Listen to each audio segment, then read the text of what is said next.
The risk is overvaluation. The triggers are obviously, as far as the eye can see, potential triggers, but they are not causal. So if we went into this crisis with markets priced well, they wouldn't be that risky. There'd be dips and things would happen, but you wouldn't be at risk. But the markets are way, way overvalued.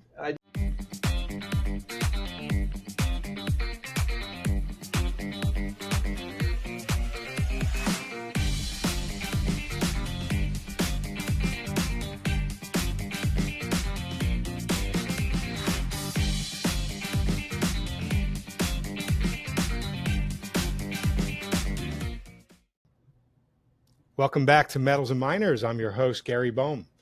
Today we have a very important discussion to work through on the war, oil, economy, metals, and more with Dave Collum. Dave, it's an honor to have you back on Metals and Miners. Welcome to the show. I'm glad to be back. You're one of the most thoughtful podcasters. I'll say that right up front. Thank you, Dave. You actually do. Some of them let me go. Some of them ask me formulaic questions, and you actually come up with good questions. And so you reel me in like a fish, and at the same time, it's not formulaic. So don't fuck up this time. Hey, I'm going to do my best. I've got a lot here. We'll see if I can live up to that. Dave, you've been sharing your economic perspectives for decades. There's a lot of change and a lot of uncertainty that's happening around the world right now, and that's causing confusion and worry for so many regarding the markets. We have a lot to discuss, but before we do, what's the big takeaway for those tuning in that you hope that they walk away with after listening to this conversation? Well, for markets, the risk is overvaluation. The triggers are obviously, as far as the eye can see, potential triggers, but they are not causal. So if we went into this crisis with markets priced well, they wouldn't be that risky. There'd be dips and things would happen, but you wouldn't be at risk. But the markets are way, way overvalued. I just listened to Bubba Horowitz, who I'd only heard hints of, and he put the sort of a 60% correction in his dialogue, which is I think Bubba may be optimistic.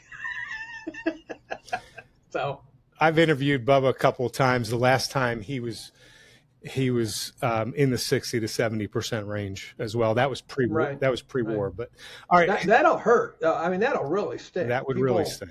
I've never ridden a market down like that. So I missed 87. I missed 99 to 2001, 2002, 2003. The closest I got was some of the rockiness on gold going from 1900, which I bought at 220. So what? But from 1900 down to about 1,000, that was about the most painful thing. So yeah. Okay, let's begin with the ceasefire that was announced yesterday evening. What's your read of that situation? I'll believe it when 2 weeks from now they haven't blown each other up. So I don't know what it means. I think my understanding is there's ships, on the wrong side of the strait, and they're trying to figure out if they should go through the strait, right? My understanding is that they're going, wait a minute, I'm not going to be the first to go through that place. That's my understanding. But that was just picked up from some tweet or something. So I'm playing catch up on this one. But I would say that overall, I think Iran is owning this story. What do you mean by that?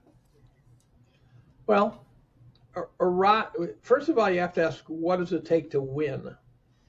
And a win for the United States is different than a win for Israel, different than a win for Iran. So the United States, as far as I can tell, there is no win. We're just idiots. We shouldn't be there. We shouldn't have participated. So for us, I guess a win is for the Strait of Hormuz to open back up, admittedly, probably with some tariffs and fees and things like that. So we participated in a war where I don't see how we're going to possibly come out better off than we started. I can't fathom it. Israel, I believe, and this will get you in trouble, I believe Israel's definition of a win is to turn Iran into a pile of rubble. I think that's what they want. And so I think they would like us to stay in the game and just Gaza 2.0 the place. And Iran's win is interesting. First of all, they have home field advantage, so there's nowhere to go. So it's not like we're going to chase them off Iran.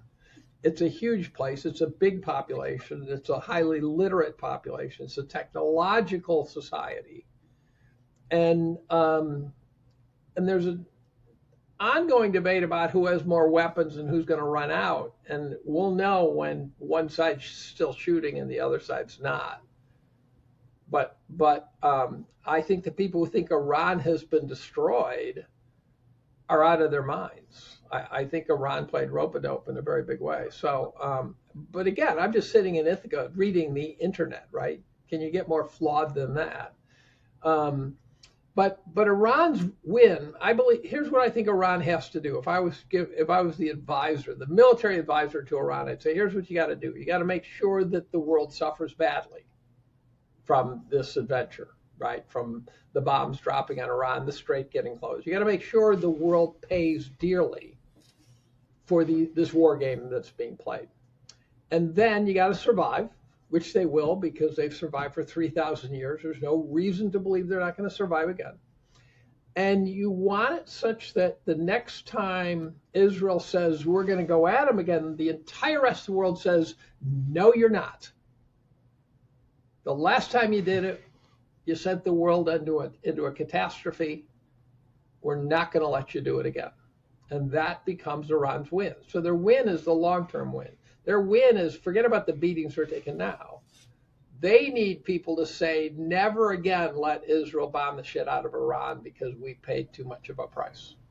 Okay, well, that obviously remains to be seen. That's a story that hasn't been written yet.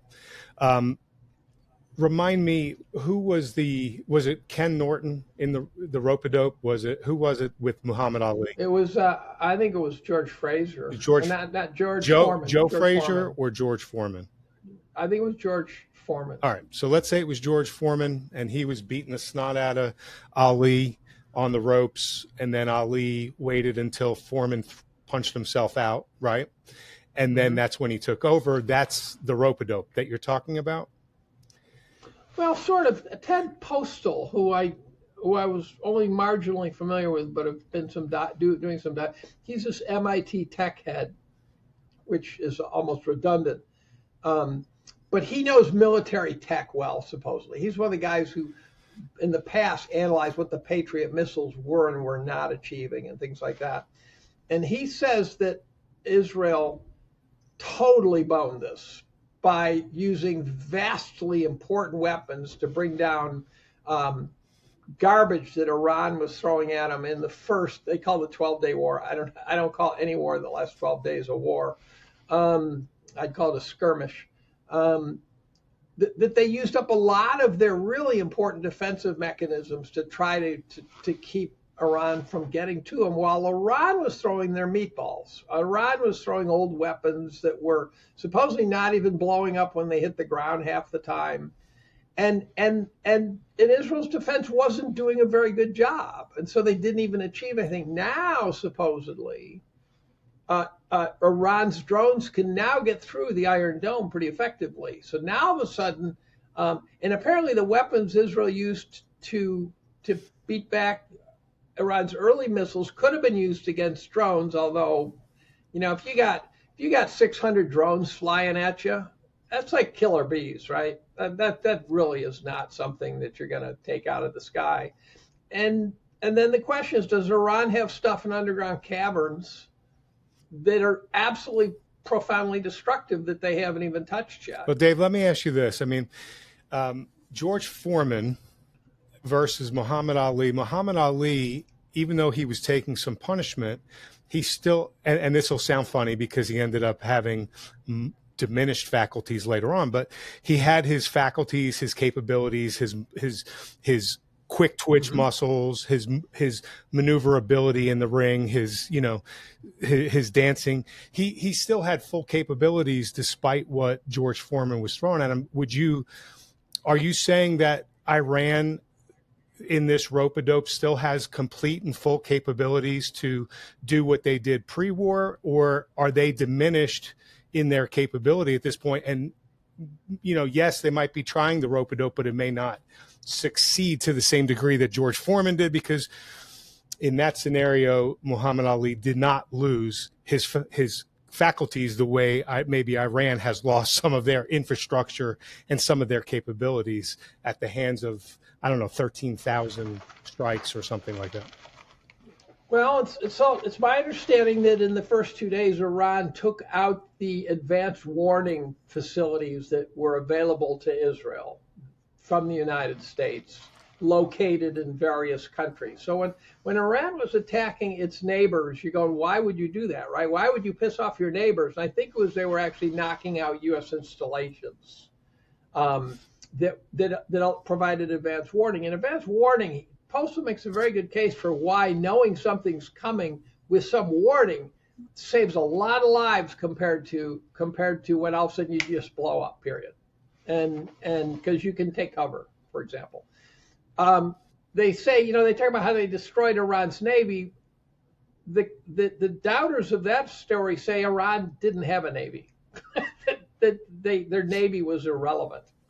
And so the question is are Iran's missiles and drones, have they been dealt with?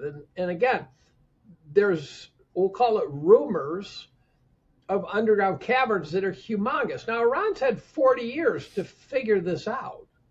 And if you think they're just a bunch of Persian idiots, you've really made a mistake. George Friedman, years ago, when he wrote America's Secret War, said never underestimate any of the players.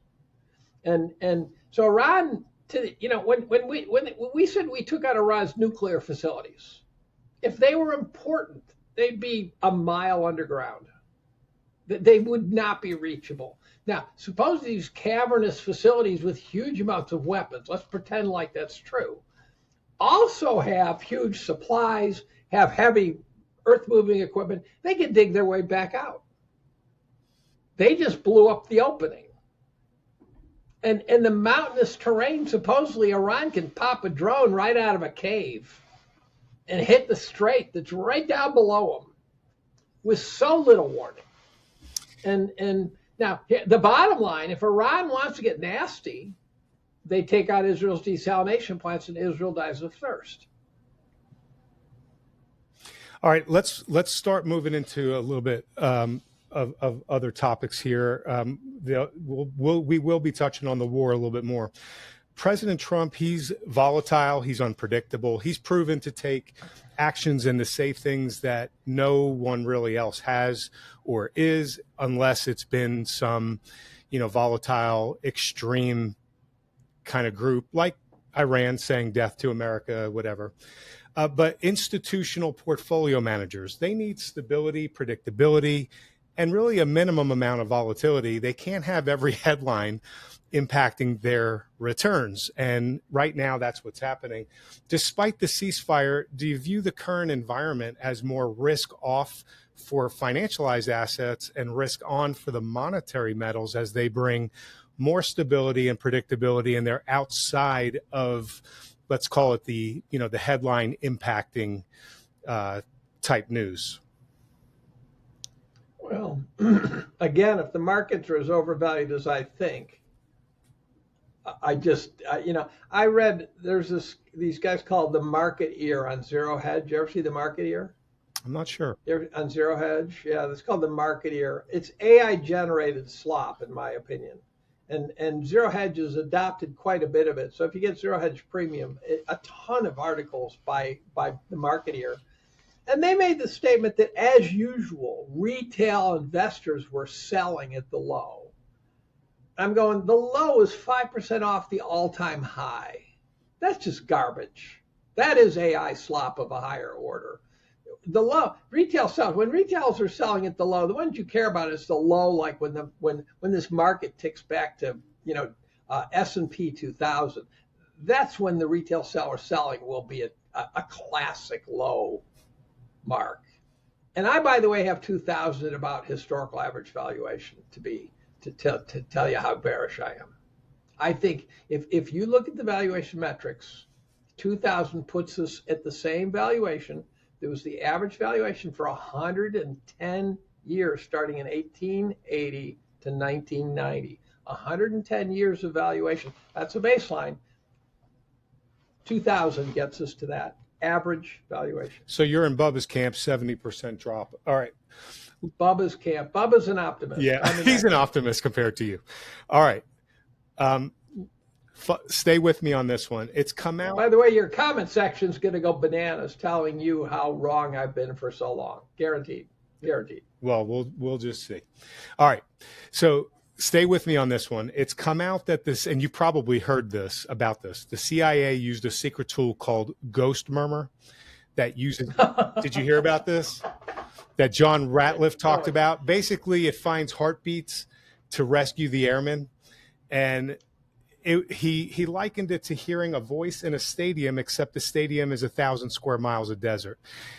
It is quite amazing, and if you're in the camp that AI is going to radically change the world, it's going to potentially lead to everything being overhauled, and employment and everything else, then you probably are also in the camp that AI is already being deployed, and that AI has advanced capabilities beyond even the things we're aware of right now. But the pervasive narrative that many people have been repeating is they've been suggesting that President Trump, the administration, and the Pentagon did not think of any potential consequences before attacking Iran, that they went into this without a plan, that they did not think about the unintended consequences and what happens if this happens, et cetera.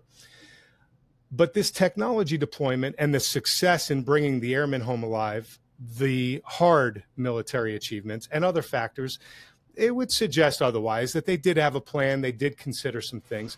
What is your read? Did the Trump administration have a plan and consider the potential consequences here? Or do you believe this was really off the cuff, nothing was considered, and therefore ultimately what we're facing is a potential economic catastrophe that we will realize, and it's going to ultimately be blindsiding because it wasn't considered? Well, I think the economic catastrophe is independent of whether they had a plan. Their plan, let me point out two things. One is the heartbeat story. I actually don't buy it because, first of all, in 1,000 square miles, how many heartbeats are there going to be? There'd be a lot of heartbeats. I guess it depends on what 1,000 square miles we're talking here. Is it the Sahara?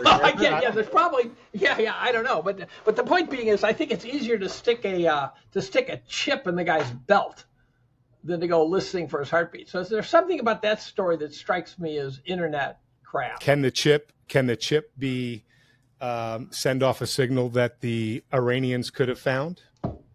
I just don't believe the heartbeat story. How many animals are running around the desert with heartbeats, right? I mean, there's something about that story that just strikes me as just scientific nonsense. Okay. Now, there's the backstory on the rescue, in which it's claimed that if you look at the details of the rescue, what it really looks like was a raid that went bad, and that they made up the rescue to cover for the fact that the raid went bad. And I'm more inclined to believe that story. It almost sounded like when Jimmy Carter left a bunch of fried helicopters when they tried to save so that if you listen to CIA types, they say, look, this is not how you'd rescue a guy. You'd go in with such and such a Black Hawk, whatever, blah, blah, blah. You would not drop these monstrous planes in. That just nothing about it made sense unless your goal was maybe to try to rescue the uranium, is the argument that gets made. And it didn't work, is what's being claimed. And so the rescue might be total horseshit.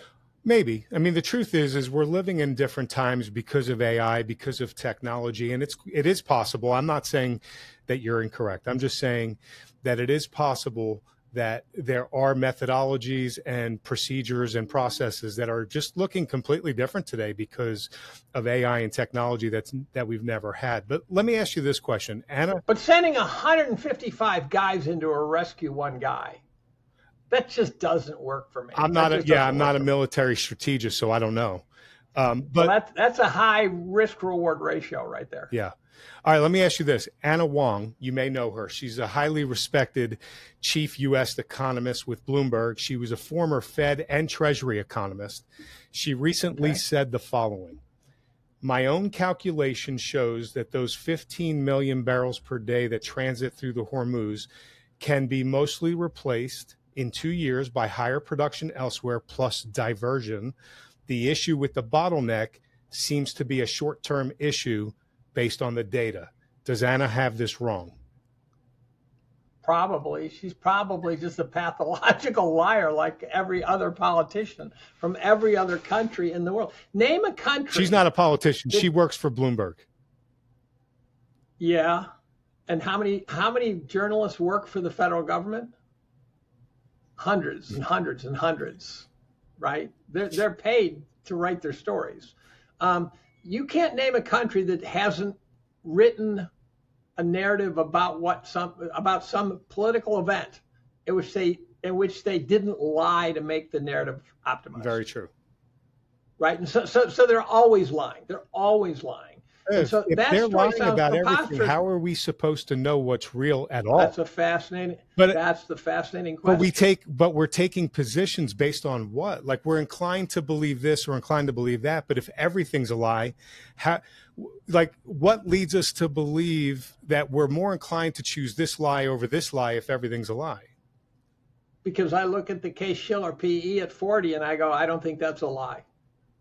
The data. So the data. It's that simple. For me, the positions I take as an investor are based on just the risk reward. And so I don't take positions based on the CPI because that's a lie.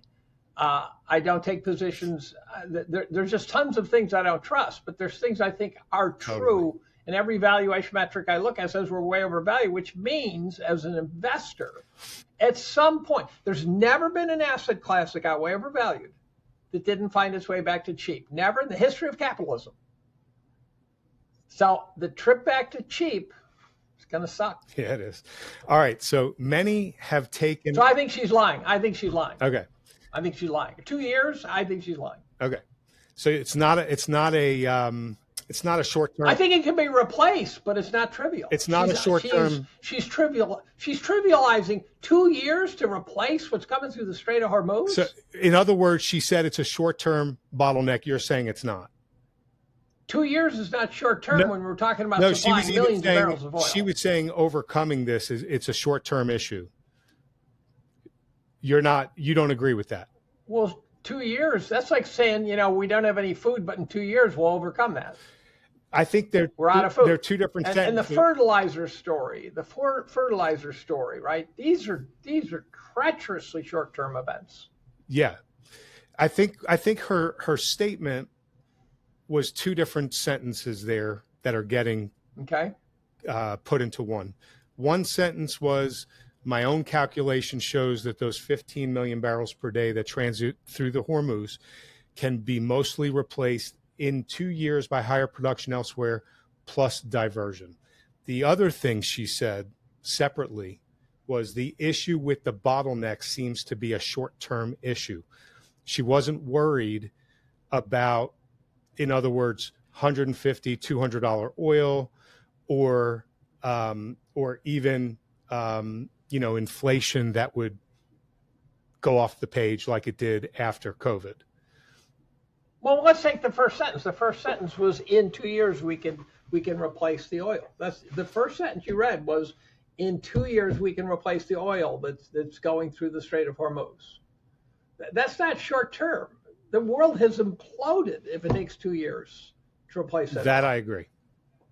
Right? And then she's talking about the Strait of Hormuz being a bottom. I have no doubt that Iran wants the Strait of Hormuz open back up.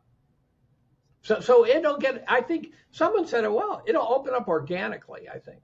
So in that sense, I agree with her. But if it takes 2 years, that's like saying in 2 years we'll have enough fertilizer. In 2 years we'll have enough helium. In 2 years we'll have enough. And it's like there are going to be a lot of dead people Okay. if 2 years is the number. If she said 2 weeks, I'm not even positive that's true. Okay. Can you hear me? Okay. Yeah. All right. So Yeah. many have taken a very panicked end of the world, end of the economy type position since the war began over a month ago. The narrative has been very loud. It's Middle East risk, massive oil, LNG, helium, fertilizer disruption, everything you were just talking about, constant escalation. But on the flip side, the market hasn't confirmed this level of panic. You mentioned earlier, what, a 5% off the high on the S&P. I think maybe 10% on the Dow was the bottom. Gold is high, but you know, it was used for liquidity purposes. It's definitely not behaving like there's a panic. On the flip side, gold is the only market that's always right, not because it moves one way or another, but because everything else is being repriced around it.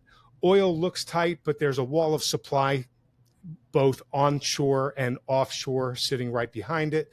Oil price settled at under 120, which was the high. I think it reached, what, 115 yesterday before the announcement hit. And the last I looked, it was down around 95 or so. All of this is still off the high from the Russian invasion. By inflation-adjusted numbers, the the high of oil after the Russian invasion would be about 143. We haven't hit that yet. The key thought here, though, is this: if this were the end of the world, if the economy was truly about to blow up on a historic level, wouldn't markets be showing it by now? I mean, if this was really the big one, would we really need to be told? Wouldn't price already be moving like the worst is about to hit us? So let me ask you this question. 0809 was pretty close to the end of the world.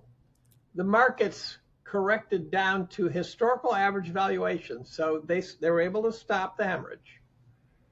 If you use markets as the indicator, the so-called subprime crisis, which people saw coming, the real estate market, the residential real estate market, turned over in 06. How long did it take the equity markets to come out of their stupor to realize that that was a problem? It took 2 years. So the markets are not all seeing. The markets are filled with idiots. The markets are filled with 22-year-old pinheads at Goldman. Here's even worse. You know how AI feeding on AI produces degenerated AI? So someone actually wrote the 10 digits, 0 to 9, hand-drawn, and then recursively had AI recreate it. And that not only turned into garble, but the 10 digits turned into identical garble. Each digit was identical. So AI feeding on AI is a problem. Now, what are the markets? It's AI feeding on AI. It's computers taking cues from computers, taking cues from computers.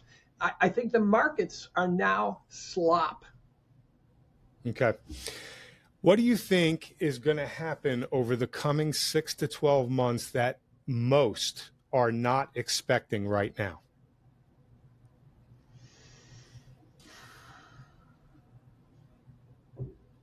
Well, I hate to predict markets going down because you're just never right. Well, it doesn't even have to be about the markets. It could be something else. I think Israel's going to get the tar beat out of it. Let's start with that. I think China's going to be as inscrutable as it's always being. So we keep hearing about China being in the background, and the claim is Iran is really just a proxy for China, and I don't know what to do with that. Some people think that China's going to take over Taiwan as our weapons deplete. But I don't think China needs to take over Taiwan. It's their biggest trading partner, supposedly. They're just saying, look, it's already ours. Their stance is you can pretend like they're independent, but, you know. So is there something there something that you see coming, whether it's markets, economy, a real black swan? Or anything, or maybe it's the reverse. Maybe it's, you know, everything's going to be wonderful and roses. I don't know. The markets look like they're rolling over to me. If you do a 5-year plot of the S&P, it really has this sort of gentle rollover. Kind of like the late 60s, early 70s, right? Well, I think that we're heading for some sort of stagflationary world. I tend to think that, if they actually, the second worst scenario is that AI is a bust. AI's going to bust, right? We know AI's got to bust. So here you've got companies that, was it Google, who were taking out $175 billion worth of debt, supposedly some of it 100-year debt, to buy software and hardware that has a life expectancy of a souffle. So that can't work. It can't work. And so I think the AI build out is going to turn out to be a dwarf, for example, the broadband build out of the .com era. And you're watching credit default swaps of Oracle, soar, and you're watching Oracle's shares tank. And so I don't think the market is buying the AI story at the level the AI guys want. And as one of the CEOs, one of the major banks said, he said, if you got to borrow, $1 trillion, you got to tell a spectacular story. So that's what we're hearing. So even worst case scenario is that AI does start doing everything and we kick everyone out of jobs. And then we get to, instead of dealing with a person, we get to deal with AI slop for the rest of our lives, where you get in infinite loops trying to get help on that broken refrigerator of yours and who knows what. And the whole system will become brittle and awful. Okay. And so one way or the other, I don't like the direction of AI. I think it'll have fantastic benefits in some places and fantastically annoying in others. Okay. All right. So Dave, follow me on this one. It's now being said the following, that Iran's basically their hostage actions over the Strait is basically sowing the seeds of the end of their economic leverage over the Strait, and its use as a weapon of mass disruption, because every country in the region post-war is going to build transportation and logistics infrastructure away from the Strait, just as Saudi Arabia did years ago with its east-west pipeline that's carrying something like 7 million barrels a day. There's a man named Badr Jafar.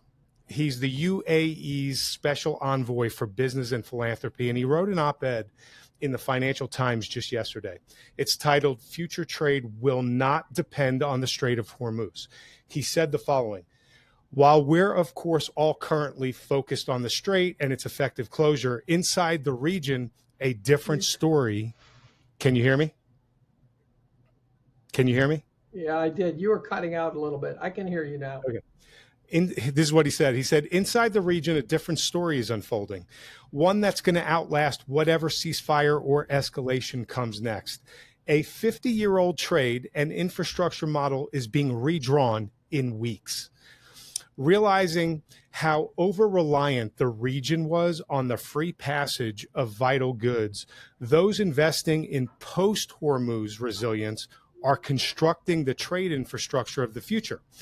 This was his bottom line. He said, however the current crisis is resolved, no government will return to a posture of strategic dependence on a narrow strait controlled by an unpredictable neighbor. And that makes sense. He said, the pipelines are going to be expanded, the port capacity is going to be built, the power grids, the water systems, the trade corridors connecting the region's economies are all going to be formalized. The world is watching what is being destroyed. It should pay equal attention to what is being built. So it appears that this is the new way. Aside from the infrastructure damage imposed on Iran by this war and the military and the leadership damage that they've also incurred, they're going to likely lose their ability over time to hold the world's energy hostage as well. These are losses that will take decades or longer to come back from. This may have been a key component as to why we got some type of ceasefire yesterday. I don't know. But humans always seem to adapt. And this man, Badr Jafar, is talking about that for the entire region. They are going to adapt to this very quickly, and they are making changes, and they will no longer be reliant on this strait. What's your read of what he was sharing? If you look at the staging behind me, it's sterile. It's brand new. I've been involved in renovations in the chemistry department. It takes us from the point that we decide we have to do a renovation, it takes us 2 years. So I have no problem with all of those statements, except for the implicit time scale being short enough to not cause massive pain. So, for example, Trump's idea of onshoring, manufacturing is brilliant. But a company like some chip manufacturer can say, we're going to build a $100 billion plant in Texas. They will not have to put a shovel in the ground while Trump's in office. They won't be able to even. And they'll design a chip manufacturing plant that if we then put some socialist in power, they'll say, okay, that chip manufacturing plant, the design is perfect. Let's move it to India. So the point being is I think everything makes sense except for we're talking somewhat, I think, probably too extreme, but generational timescales of change. So they say, oh, we're going to build pipelines. How fast are they going to build pipelines? We're back to they need fertilizer in April, right? And they talk about mass starvation if they don't get the fertilizer out of there. And sulfur supposedly comes through there. And so I have no problem with the long-term consequences being exactly what you said. But that's like saying we're going to go through World War II and at the end we're going to have this whole new world. But it's like, yeah, but we got to get through World War II. Okay. All right. So earlier we were talking about the stock market and you gave your number for the S&P of being around 2000. The year 2000, .com implosion and the 2008 drop were two very different types of drops. The 2000 to 2002 was mostly tech, .com related companies. I think it was about 82% drop there. Yeah, 83 is the precise number, I think. Okay. Yeah, 82%. The S&P, I do think, dropped 45, 50% during that time as well. But there was more of a rotation in the underbelly as commodities, miners, metals, they actually did fairly well during the initial drop and took off after. But the 2008 drop was more like a deflationary vortex that just sucked everything down with it at the time. Right. What are you seeing when you say that you think that the fair value for the S&P is 2000? Do you see a more like a 2000, the year 2000 to 2002 style drop where there's a rotation in the underbelly of the market to hard value type assets, or do you see more of a deflationary type vortex pull down of everything? If I just throwing darts using historical models because we don't know the future, so you have to use historical. I view kind of a Nikkei model. I think the way you bring a market back, we've got 30 plus years of recency bias. We have been above fair value for the last 30 years for all of about, except maybe a month. About a month, we've been under historical average valuation. It's going to take a tremendous amount of time for that muscle memory to be ground out of investors' psyches. And one thing that's going to happen is boomers are going to retire and they're going to reverse the flows of their passive investing potentially. Recession will help reverse the flows because if no one has a job, there's not a lot of retirement accounts being contributed to, things like that.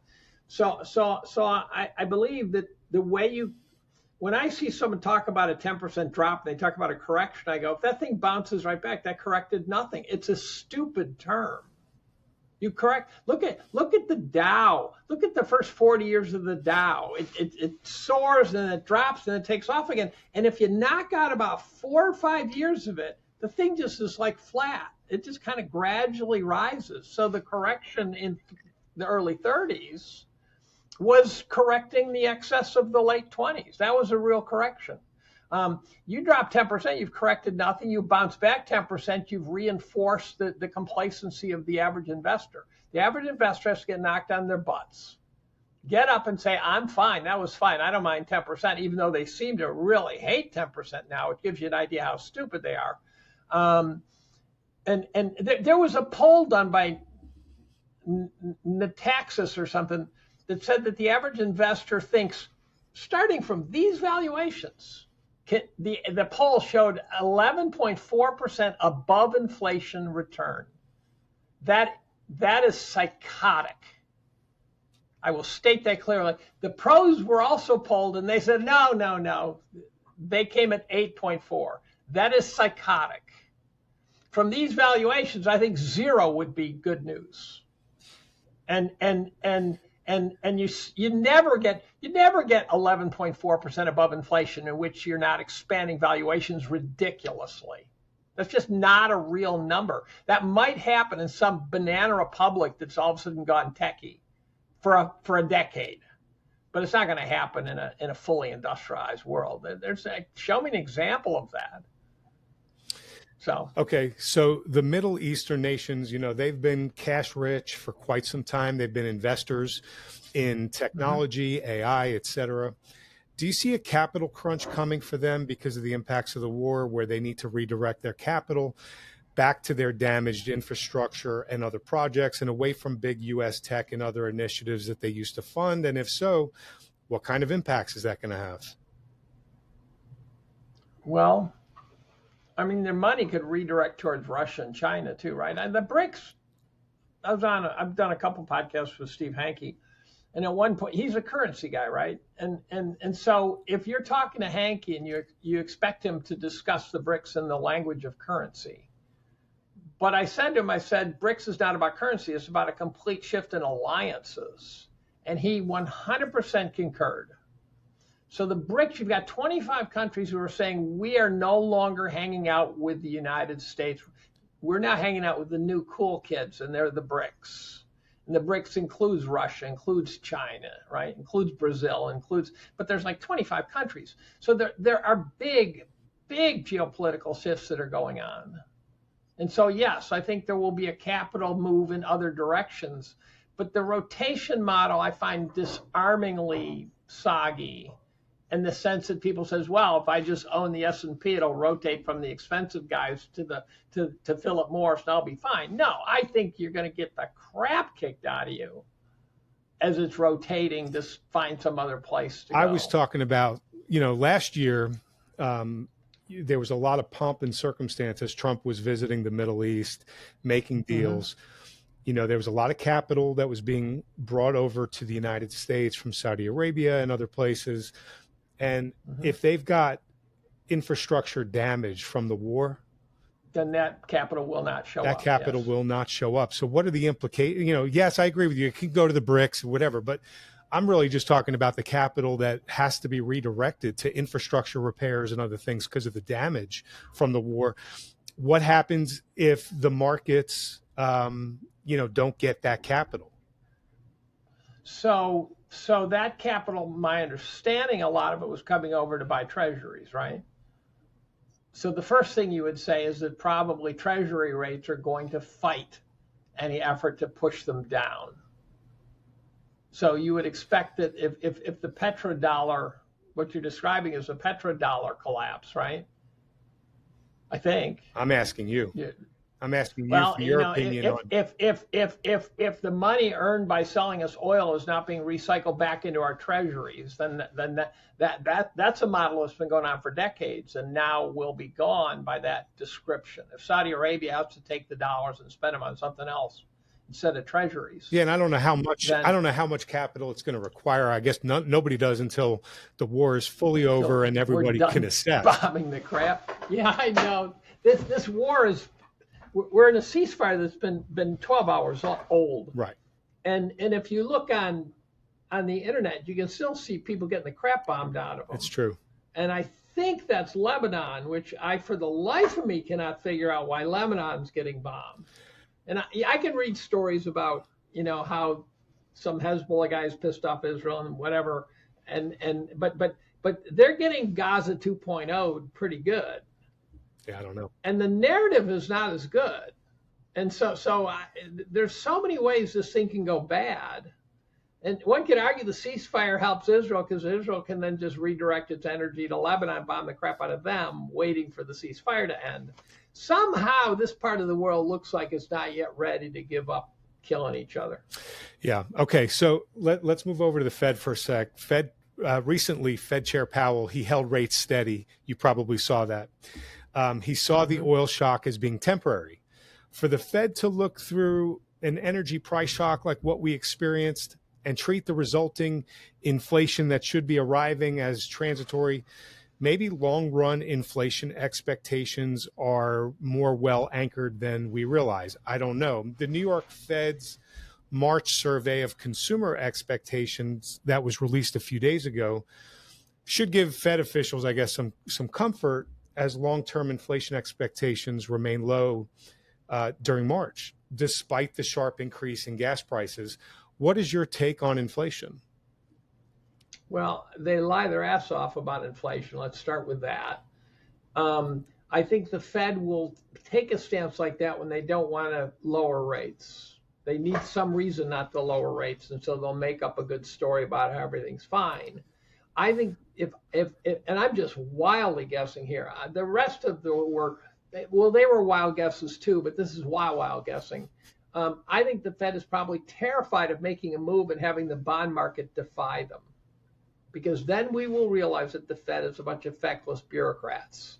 And so I think Powell is looking at the interest rates going, if we start dropping rates and the long-term rates go up, not down, we've got a big problem. And so I think they want to wait until they know.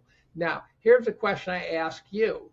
So Trump was said that he would put in Powell's replacement, and it would be some person who would do exactly what Trump wants. That's just print. Lyle Brainerd would have been a logical candidate, and instead he puts in Kevin Warsh. Why did he do that? Well, Dave, he hasn't been installed or approved yet, so I don't know if he's going to or not going to do anything that Trump wanted. So that all remains to be seen. I know the narrative surrounding. But he is he's the most outspoken hawk against the last 15 years of loose monetary policy. It is exactly the wrong guy based on what everyone said Trump would do. Yeah, it is curious. There's been, some narratives floated about him doing that to get rid of Powell, because otherwise Powell would have stuck around. I mean, there's, I'm not in those rooms, so I don't have the answer. I don't know why he made the choice, and I don't know how Warsh is going to behave. What actions is he going to take? One of the questions I had for you is, what actions do you expect a Warsh Fed to take that are different than what a Powell-led Fed has been taking, or do you expect it to be the same? I have this model of Fed appointments that makes sense to me, and that is that in retrospect, when you look at the various Fed appointments, they look like the person who was chosen for what was going to happen. And so you put in Volcker. We had to fight inflation, so we put in a guy who had balls of steel, right? And he did. And then we had a fairly free market oriented administration, and we put in Greenspan, and he was supposed to be laissez-faire capitalist. He turned out to be just a narcissistic egomaniac. But we know what he was supposed to do. He's an Ayn Rand acolyte, right? And so he let the markets run wild and created some pretty big bubbles. And then he goes, and who do we put in? We put in a guy 2 years before the great financial crisis, who's an expert on the Great Depression. How lucky was that, right? And so we put in Bernanke. 2 years later, boom, Bernanke's supposed skill at the Great Depression, which I completely disagree with his views, his stated views. I believe he's not as stupid as the things he said.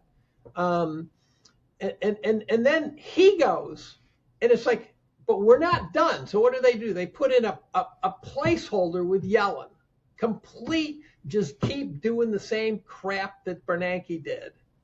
And this lifeless Fed governor, which wasn't going to do anything dramatic. And then we say, okay, but now we have to start tightening. So we put in Powell. He raises rates, right? So it seems like this is all sort of being orchestrated. And now we're done with Powell, and we're going with Warsh, who's been critical of the Fed for decades. Now, you can say he's going to change, like when you get married, you think your new wife is never going to change, and you have this wishful thinking, or He's been put in to be the guy to usher us down into the valley of death, to be the guy to let the Jenga tower finally fall, to let price discovery finally have its way. And that he's the guy who has shown the fortitude to do that. Now, back to Volcker. Volcker appeared to be like he was totally independent, but I think Volcker was acting in the best interest of the banks. And so the banks said, look, we're going to be hurt by this. We've got to deal with inflation. I think the banks might be saying, we're going to be hurt by this unless we have the right guy to handle this big, big problem, which Collum's been talking about for 10 years. Well, it's an interesting theory, and it'll be interesting to see what happens. You know, if we do have true price discovery, your 2000 price point could prove to be prescient. We'll have to wait and see. That's going to hurt a lot of people for sure. A lot of people. I was looking at consumer statistics before, while I was putting this together. The Red Book Retail Sales Index, it rose 7.6% year over year during the week of April 6th. So this past week. It's currently at its highest level outside of a brief spike in 2018 and during the pandemic rebound when everyone was flush with stimmy checks, going back more than 15 years. Despite all the news to the contrary, there's been remarkable strength in consumer spending. It's really quite impressive if you look at the chart. What's your read on the consumer? Well, I really don't know how they construct it. But it could just be that's inflation. The consumer has to spend more to put food on the table, to pay for their cars, to pay for their insurance. And so the consumer is resilient because they have no choice. Is that consistent, or is the Red Book more nuanced than that? I think the Red Book, I didn't read their explanation. I was just looking at the chart, and the chart it looks like the consumer is stronger than what the narratives out there are suggesting. And despite the fact that a lot is being thrown at them, which is quite a bit. But the consumer therefore is consuming more as measured in dollars. Yeah, but right? I mean, for some reason, like when you look at the credit card balances, they're record highs, but yet when you look at the delinquencies, they're not record highs. When you look at mortgages, they have taken on, the average mortgage is bigger than it's ever been before by quite a bit. And the delinquencies, while they've risen some over the last 12 months, they're not in danger territory right now. So what I'm noticing is just that despite everything that the consumer is facing, which is a lot, they're more resilient. Now, I don't know if they're getting help from, their boomer parents or grandparents. I don't know what the behind the scenes is really. Or the private credit market. The private credit. There could be a lot of extra things going on here that are not known to us as we review that data. I don't know. But in a sincerely good news deflationary economy, the consumer would, in theory, spend less, not more, right? I'm having trouble with the idea that the consumer spending their asses off is anything but just inflation. Yeah. Well, I know quite a few. I have a few kids that like to spend their off as soon as they get $1 in their pocket. But anyway. Well, and the fastest way to bankruptcy I know is to be married to a grandmother. All right, let me ask you this, Dave. What is the most counterintuitive or counter to the mainstream belief that you hold right now? I think the last hour pretty much says it. What's the most counter? I mean, your positions on the consumer, the stock market, Iran, where the United States is versus Iran, et cetera, they're more mainstream in my opinion than they are counter. Okay. That's what I hear more of your perspective. Oh, I think you're bringing whack jobs on your show. I think we're you and I are hanging in a bit of an echo chamber because I know all your guests when I see them on, and you know all your guests, and there's if you took the top 50 finance podcasters and the guests are rotating through. Trust me, I know that one well.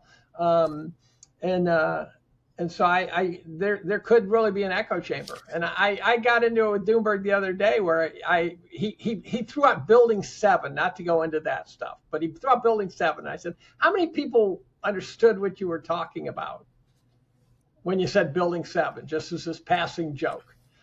And he said, I don't know, 14%. I go, really? 14%. And so, it's an echo chamber if it's only 14%. Okay. And so, so I worry about that. And I wonder, does the big money pay attention to the podcast world?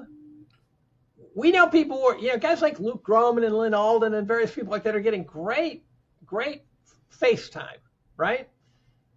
Would the guys at Goldman know them? Would the guys at... Well, I've wondered if we're not playing in something like Junior A hockey in Canada where no one knows us. So I was on, who Chamath Palihapitiya is? Yeah. So I was on. Good luck. I have a family member who works on Wall Street. They invited me onto a group call that he's creating a new SPAC, and he was giving heads up to the department. Duck. And there was probably 50 people on there. And I had the pleasure to sit in on that call.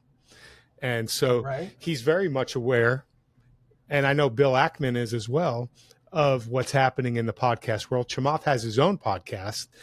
And it was really interesting to hear him talk about his initiatives and what he believes is coming. And during the Q&A, I texted my family member and I said, is it okay if I ask a question? And they were like, well, you can ask one. Just don't, because you're not even really supposed to be here. Don't press your luck. You're not really supposed to be here. So I went ahead and asked, because his initiatives were centered around, AI, robotics, of course, all the big things that are coming. And he got more granular than that. But my question is, well, where's all the metals going to come from to make those happen? Because most of the metals required for what you're wanting to achieve are either already in a supply deficit or will soon be. And I was pleasantly surprised to hear his response and to hear him talk about the importance of these metals, and that he is actually personally directing some of his, quite a bit of his investments as part of his strategy towards these metals. So I would say, yes, in this changing world of news, if, it's true, the overwhelming majority of the people don't tune in anymore to the CNNs, Foxes, et cetera, of the world. They just don't trust them anymore. And they're tuning in more to the people who are being invited onto these podcasts and who are in the trenches of Wall Street or of economics or of the mining companies, et cetera, and are looking for strategic data points and key information.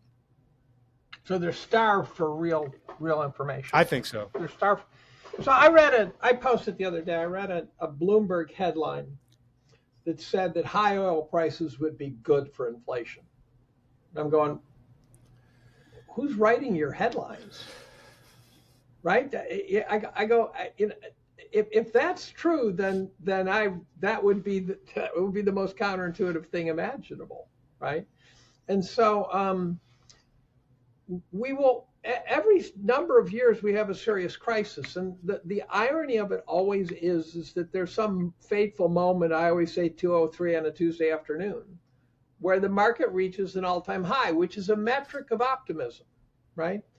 And it will be an all-time high in which at that very moment the optimism reaches an absolute zenith, where the justification for the optimism is zero. zero. So this all-knowing market that's looking forward has no idea that it's looking down from the summit and about to suffer badly. So markets get it right at the inflection points, but they don't get it right at the tops and bottoms. And so, as some wise investors say, catch the middle 80%, avoid the tops and bottoms. And so right when we all think it couldn't get better, it will be the moment where you are at the precipice of a catastrophe. Well, and a catastrophe doesn't mean 70% in 1 year. A catastrophe. Look at the Nikkei. How many years did it take for the Nikkei to break even without even inflation adjusting? And the answer is 35. I think our markets could become uninvestable for decades.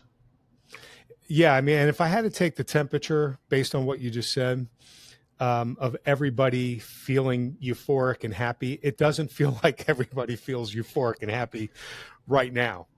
So, and that's why I called it the complacency bubble, because for the first time, people think we're not euphoric and happy, which is causing people to say exactly that. Therefore, we're not at the top. I'm going, but everyone seems to know we're in a bubble. And what are they saying? They're saying somehow the Fed's going to save us. And I'm going, since when, let's call the Fed elites just to get really weird.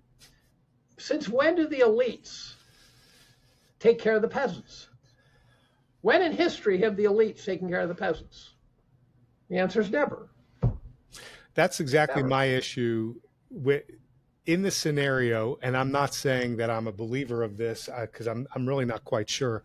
I've heard both sides of the argument and I could see both sides of the argument. But in the argument where AI and robotics take over all jobs and there are no humans working anymore, the UBI or the high level of UBI, there's two theories on this, are going to be dispersed and they're going to be basically taken from these few who have it all.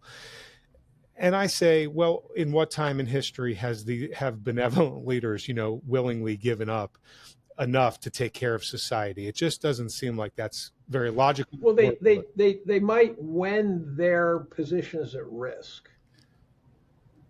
Right. But I don't see, that means therefore humans, we've lost price discovery on humans. Right. We don't have price discovery. Our labor is not, you can't put a price on our labor. Or our you can't education. Put a value to our labor or education or anything. By the way, people ask me, what does this mean as an educator? If someone were to say to me, my kid's 17 years old, they're going to go to college, what should they study? I have no idea. The world of tomorrow could look extremely different than we could even possibly imagine. And we're suffering from future shock because the rate of change is too great.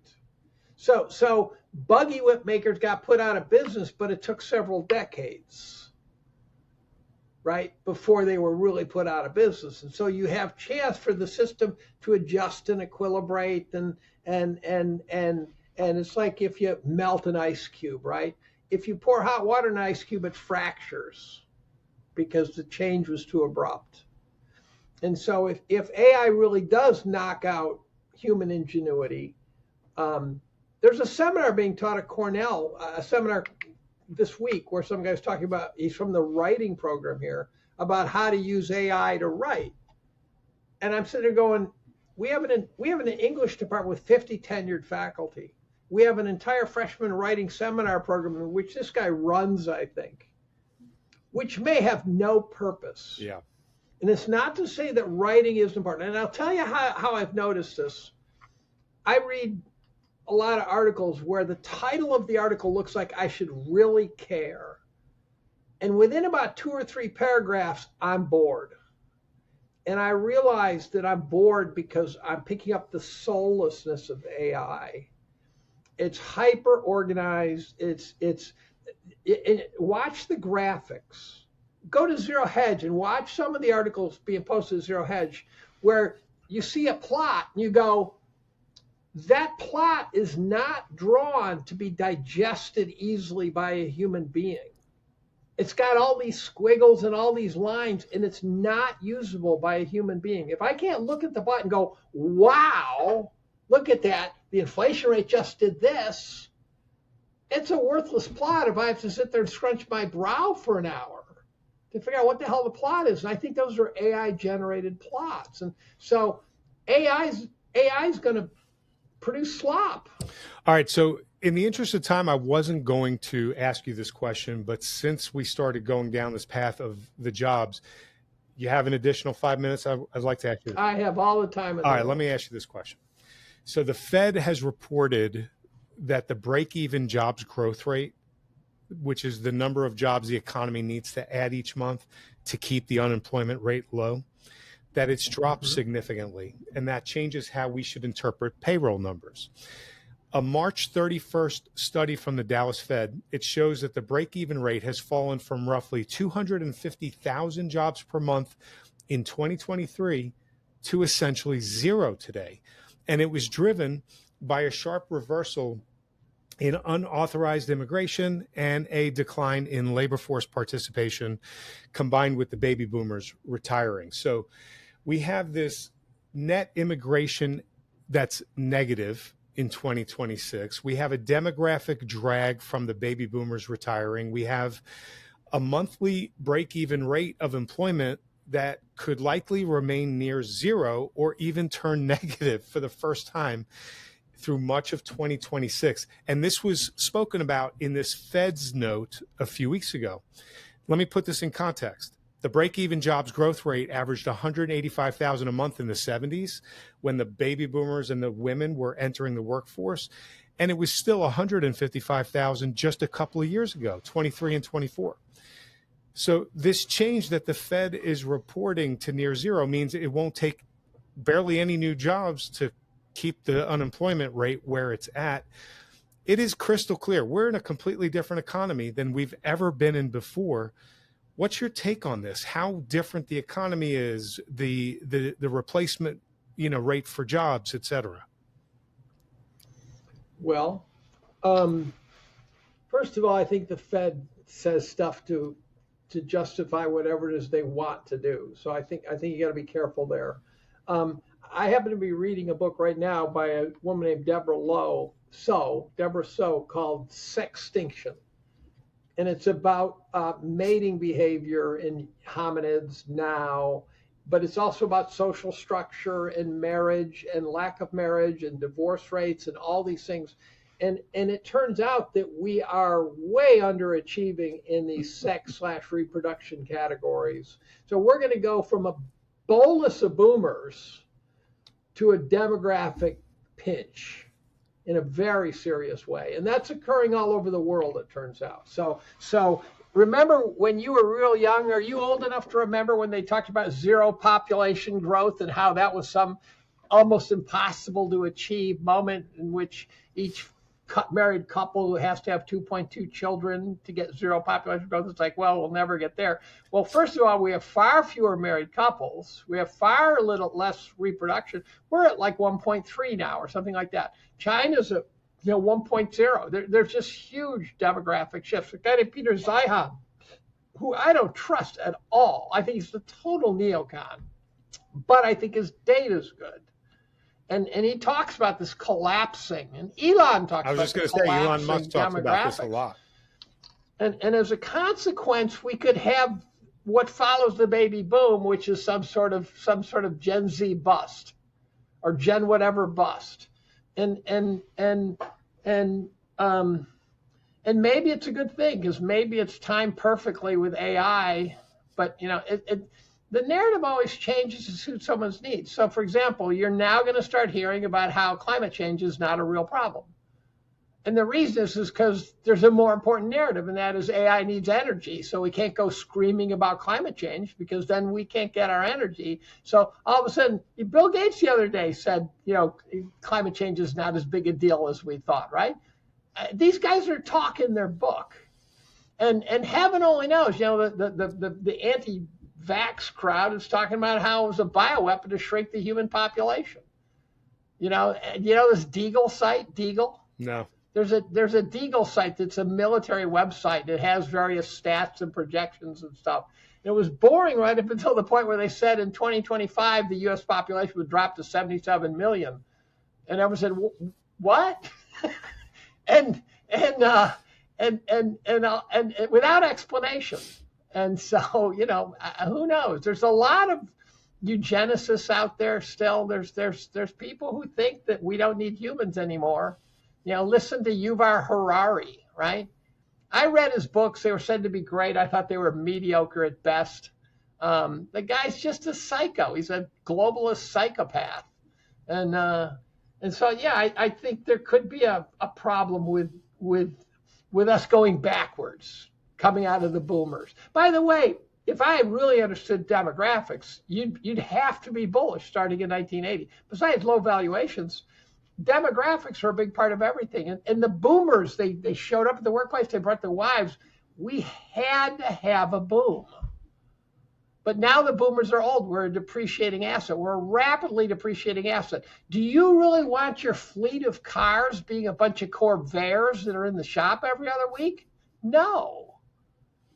You really want, and you know that healthcare should not be in the GDP, because you know that if there wasn't a need for healthcare, we'd be better off. GDP is, we're not producing product. This is a depreciation cycle we're stuck in. And I go to the store and I'm stunned at how old everyone is at the store. I just look around and go, everyone's towing an oxygen tank around the grocery store. This is crazy. And so I think the boomers are going to become a massive drag on society, a massive drag. And we have so many new healthcare units and senior citizen homes being built and stuff like that. That's all a drag. That's not a plus. That's a minus. Boomers, and I'm not trying to be a hey boomer guy, right? I'm a boomer. But we're not producing anything anymore. We're producing zero. Yet we're consuming. And people think, well, the boomers are going to transfer their wealth to the next generation. It's going to get repriced. I'm confident it's going to get for starters, they're going to have to spend their money just to exist. They're going to eat. They're going to, you know, so I don't think you should count on your boomer parents to be your retirement money. Well, this has been a very fun and wonderful conversation with Dave. Before we wrap up, I want to direct everyone interested in the metals and mining sector to dive into our Substack at metalsandminers.substack.com. When you join the quickly growing community, you're going to receive a free report. It's titled, "If You Don't Own Gold, You Know Neither History Nor Economics." That's a famous quote by investing legend Ray Dalio, and that's the name of the report you'll receive. I'm also positive you've been enjoying the conversation Dave and I have been having. Please let them know, hit the like and subscribe button, and leave a comment below the video. All right, Dave, would you please share a key takeaway that you want to leave the viewers with who've stayed with us for an hour and 12 minutes, and then let everyone know how they can find you on Twitter. So to you two who are still listening, you can find me at David B. Collum. Let's start with that. I published 17 years in reviews this year. They're on Amazon. I will make essentially no money. I'm not hawking them, but they are 4,000 pages of writing over the last 17 years. And then what's the message? The message is be careful because when the party's raging, no one wants to leave. It's like those nightclubs where there's a fire and people have their phones out and they're filming it and they go, they don't understand they're about to die, right? So at some point we're going to have another crisis, and the GPC was particularly acute, but the 1967 to 81 period was horrific, way worse. Inflation adjusted, negative 75% in 14 years. We're going to have something. Something's coming our way. It's karmic. All right, we'll wrap it up there. Dave, thanks for coming on to Metals and Miners. You've been so generous with your time and your analysis. We really appreciate it. It's always so much fun to spend the time with you. Look forward to having you back on sometime soon. Everybody else who's tuning in, thanks for watching. Thank you.